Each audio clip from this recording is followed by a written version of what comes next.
अब जो ये G20 सम्मेलन है, इसका हासिल क्या है?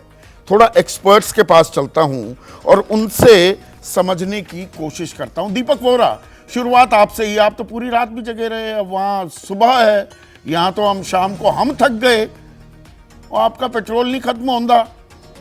दीपक वोरा,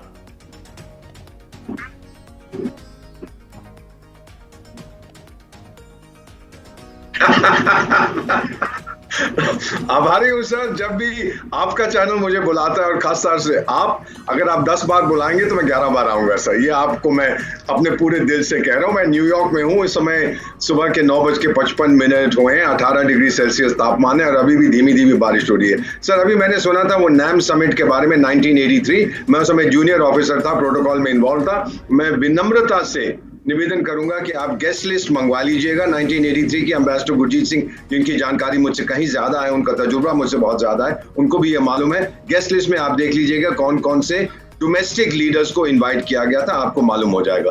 दूसरी चीज सर, ये जो सर्वसम्मति के साथ दिल्ली डिक्लेरेशन अडॉप्ट किया गया है, अब नई दिल्ली दुनिया का कंसेंसस कैपिटल बन चुका है। सर आप तो ये जानते हैं कि अफ्रीका के 3 देशों में मैं वहां के सरकारों का विशेष सलाहकार हूं। मैं आपको बता देता हूं कि लिसोथो, किंगडम ऑफ लिसोथो, छोटा सा देश है दक्षिण अफ्रीका में, उसके फॉर्मर फॉरेन मिनिस्टर जो मेरे मित्र हैं, क्या लिख के दिया है सर, मैं आपको पढ़ के सुना देता हूं। हम लोग मैसेजेस एक्सचेंज करते रहते हैं। उन्होंने ये लिखा है, thank you India for giving Africa it's rightful place. Mister ambassador, India is our brother, India is our friend, India is our partner। इससे ज्यादा मैं क्या कह सकता हूं सर। ये जो आपने न्यू दिल्ली डिक्लेरेशन का, दीपक वोरा, जो आपने न्यू दिल्ली डिक्लेरेशन का जिक्र किया, इसको लेकर थोड़े कयास भी लग रहे थे कि कहीं ऐसा ना हो कि ना आए। It might have been an embarrassment for India, क्योंकि हम मेजबान देश हैं, पर उसका आना 9 बार, आतंकवाद का भी जिक्र करना, यूक्रेन का भी 4 बार उसमें जिक्र, हालांकि रूस का जिक्र नहीं किया गया है, तो कहीं ना कहीं ये कूटनीतिक जीत भी है भारत के लिए।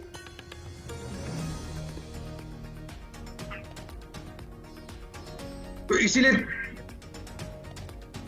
इसीलिए तो मैं कह रहा हूं सर, हम कंसेंसस कैपिटल हैं। कंसेंसस बाली में पिछले साल जब जो डॉक्यूमेंट बनाना था, मैं ये जानता हूं आखिरी समय तक, आखिरी मिनट तक नहीं हो पाया था कंसेंसस। फिर भारत से कहा कि आप ड्राफ्ट करिए, हमने ड्राफ्ट किया, सबने एक्सेप्ट किया। सब लोग हमारी क्षमता समझते हैं सर। मैं पूरे मॉडेस्टी के साथ कहता हूं, our diplomacy is the best in the universe, the best in human history. और जो नौजवान हमारे ऑफिसर्स आज मेरी मिनिस्ट्री में काम करते हैं, आउटस्टैंडिंग सर। ये कॉरिडोर के बारे में इतना सा कहना चाहता हूं, इंडिया में शुरू हो रहा है, मिडिल ईस्ट से होता हुआ ये यूरोप जा रहा है। मैं धर्म के बारे में नहीं कुछ कहूंगा, लेकिन एक सिविलाइजेशन से इस्लामिक सिविलाइजेशन होता हुआ क्रिश्चियन सिविलाइजेशन में जा रहा है सर। इससे बड़ी यूनिटी क्या हो सकती है?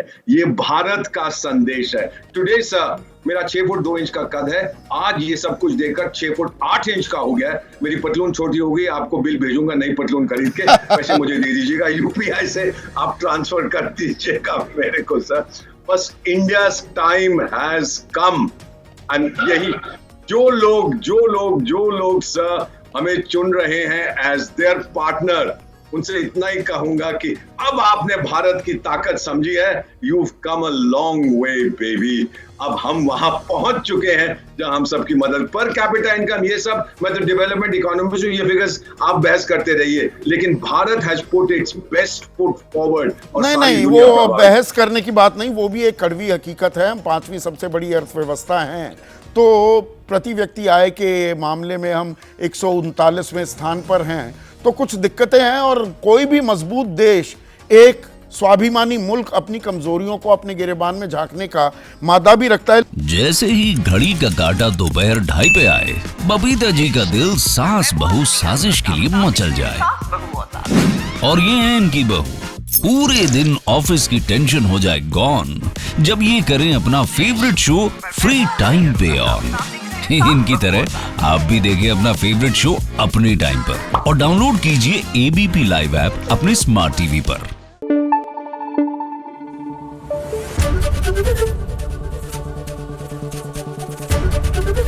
एबीपी न्यूज आपको रखे आगे।